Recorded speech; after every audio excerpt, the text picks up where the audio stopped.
And tonight, a curious development within the Trump-friendly confines of Fox News. Lou Dobbs, who is publicly revered by this president, launched an attack on Lindsey Graham, who's been fighting for his political life in South Carolina. Dobbs blasted Graham for not doing enough to look into Trump's political opponents. I don't know why anyone in the great state of South Carolina would ever vote for Lindsey Graham. It's just outrageous. This is the guy who keeps saying, stay tuned.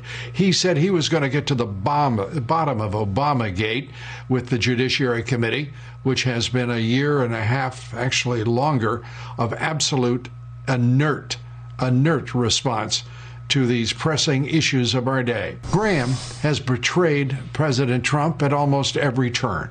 He has betrayed the American people and his oath of office. He's done absolutely nothing to investigate Obamagate except to tell everyone, stay tuned, time and time again. Stay tuned.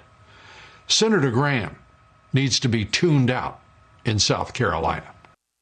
Peter Baker, there's no elegant way to say this, but more people had Rudy and Borat on their 2020 bingo cards than Lou Dobbs going after Lindsey Graham tonight.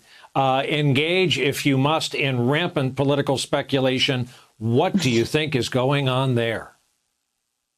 Well, look, President Trump has counted on the idea that there would be some last minute, Jim Comey-like intervention in this election that would reproduce the kind of inside straight he captured last time. He, was behind Hillary Clinton. And really, in the last few days, the announcement that Jim Comey had reopened the email investigation because of the Anthony Weiner laptop certainly had an impact on the final result. He's looking to reproduce history here. And it doesn't seem to be that Bill Barr is going to do it. He's frustrated with that. He was attacking Mike Pompeo, attacking Chris Wray, and obviously this frustration that Lou Dobbs is expressing at Lindsey Graham, you would think perhaps reflects something that the president himself feels or people around the president feel, that there has been, that there should have been something to have derailed Biden by now, to have upended this campaign, to have changed the dynamics. We were only 11 days away. That's, in fact, the day that Jim Comey, 11 days before the 2016 election, that he made his announcement. We don't see anything like that on the horizon. We don't see anything in the next 11 days that we can anticipate at the moment that can change the dynamics for a president who's behind by 9 or 10 points in the national polls. Now, he may pull it out. There's a lot of factors to consider. The pandemic does affect how voting is being counted and being conducted.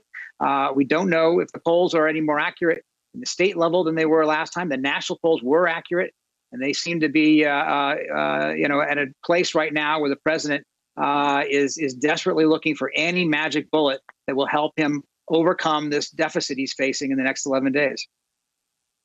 Hey there, I'm Chris Hayes from MSNBC. Thanks for watching MSNBC on YouTube. If you want to keep up to date with the videos we're putting out, you can click subscribe just below me or click over on this list to see lots of other great videos.